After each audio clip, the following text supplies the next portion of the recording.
August 7 ബുധനാഴ്ച. മത്തായി 15, 21 മുതൽ 28 വരെ വാക്യങ്ങൾ. ഒരു ദിവസം കൗമാരപ്രായക്കാരനായ ഹാങ്ക് റെയിൽവേ സ്റ്റേഷൻ പരിസരത്ത് നിന്ന് പഴങ്ങൾ പറിക്കുന്നതിനിടയിൽ ഒരു വലിയ നായ പെട്ടെന്ന് വന്ന് അവൻ്റെ ചുറ്റും കറങ്ങി നടന്നു. അത് ഒത്തിരി വിചിത്രമായി പെരുമാറാൻ തുടങ്ങി. എങ്ങനെയോ ഹാങ്കിനെ എങ്ങോ കൂട്ടിക്കൊണ്ടുപോകാൻ വന്നിരിക്കുന്നത് പോലെ.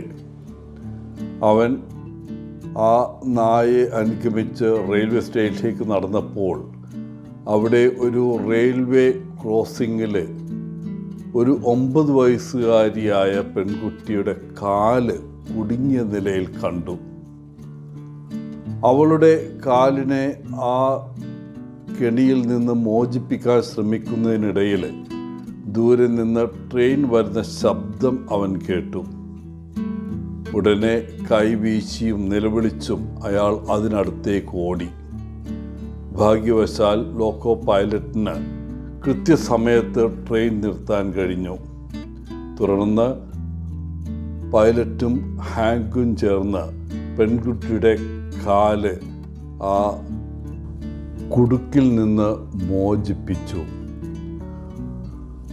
പെൺകുട്ടി തൻ്റെ സ്കൂൾ സ്നാക്സിൻ്റെ ഒരു പങ്ക് ഈ നായയോടൊപ്പം പങ്കിടുമായിരുന്നു. അതിൻ്റെ നന്ദിയാണ് ആ നായ അവളെ കാണാനും അവളുടെ ജീവൻ രക്ഷിക്കാൻ ശ്രമിച്ചതെന്നും പിന്നീട് മനസ്സിലായി. ഇന്നത്തെ സുവിശേഷത്തിൽ യേശുവും ഒരു കനാന്യ സ്ത്രീയും തമ്മിലുള്ള സംഭാഷണം നാം കേൾക്കുന്നു.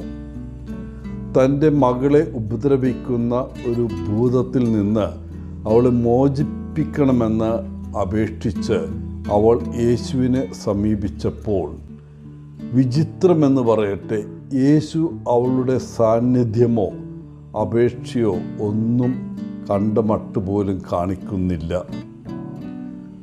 അവൾ കരഞ്ഞുകൊണ്ട് പിന്നാലെ ചെന്നപ്പോൾ എന്തെങ്കിലും ചെയ്യാൻ ശിഷ്യന്മാർ അവനോട് അപേക്ഷിച്ചപ്പോൾ അവിടുത്തെ പ്രതികരണം ഇതായിരുന്നു: ഇസ്രായേൽ ഗൃഹത്തിലെ കാണാതെ പോയ ആടുകളുടെ അടുത്തേക്ക് മാത്രമാണ് എന്നെ അയച്ചിരിക്കുന്നത്. അപ്പോൾ ആ സ്ത്രീ അവനോട് അപേക്ഷിച്ചു, കർത്താവേ, എന്നെ സഹായിക്കൂ. യേശു ഉടനെ വീണ്ടും ആവർത്തിച്ചു, ഇസ്രായേൽ ഗൃഹത്തിലെ കാണാതെ പോയ ആടുകളുടെ അടുത്തേക്ക് മാത്രമാണ് എന്നെ അയച്ചിരിക്കുന്നത്. അവരിൽ നിന്ന് ഭക്ഷണമെടുത്ത് നായ്ക്കൾക്ക് എറിഞ്ഞു കൊടുക്കാൻ സാധിക്കില്ല. കനാന്യരെ സാധാരണയായി നായ്ക്കൾ എന്നാണ് യഹൂദ വിശേഷിപ്പിച്ചിരുന്നത്.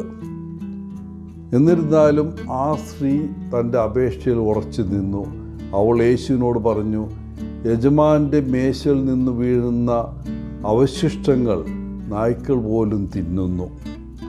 തൻ്റെ പ്രിയപ്പെട്ട മകൾക്ക് അങ്ങനെ കുറച്ച് അവശിഷ്ടങ്ങൾ എറിഞ്ഞു കൊടുക്കാൻ അവൾ അവനോട് അപേക്ഷിക്കുകയാണ്. അവളുടെ വിശ്വാസവും സ്ഥിരോത്സാഹവും മകളോടുള്ള അവളുടെ അഗാധമായ സ്നേഹവും കണ്ട് യേശു അത്ഭുതപ്പെട്ടു.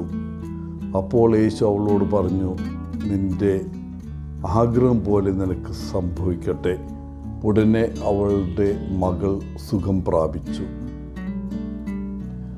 പ്രിയപ്പെട്ടവരെ, യേശുവിൻ്റെ മേശയിൽ നിന്ന് നിങ്ങൾ ആഗ്രഹിക്കുന്ന സ്ക്രാപ്സ് അല്ലെങ്കിൽ അവശിഷ്ടങ്ങൾ എന്തൊക്കെയാണ്?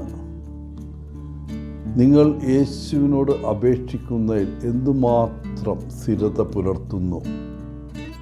ഈ കനാന്യ സ്ത്രീയെപ്പോലെ, ഈ അമ്മയെപ്പോലെ നമുക്കും യേശുവിനിൽ ഉറച്ച വിശ്വാസം ഉണ്ടായിരിക്കുകയും അവനോട് നിരന്തരം അപേക്ഷിക്കുകയും ചെയ്യാം. യേശു നമ്മെ നിരാശരാക്കില്ല എന്ന് നമുക്ക് ഉറച്ച് വിശ്വസിക്കാം. എല്ലാവർക്കും നല്ല ഒരു ദിനം ആശംസിച്ചുകൊണ്ട് ഒത്തിരി സ്നേഹത്തോടെ പോളച്ചൻ CSSR ഫ്രം കേരള.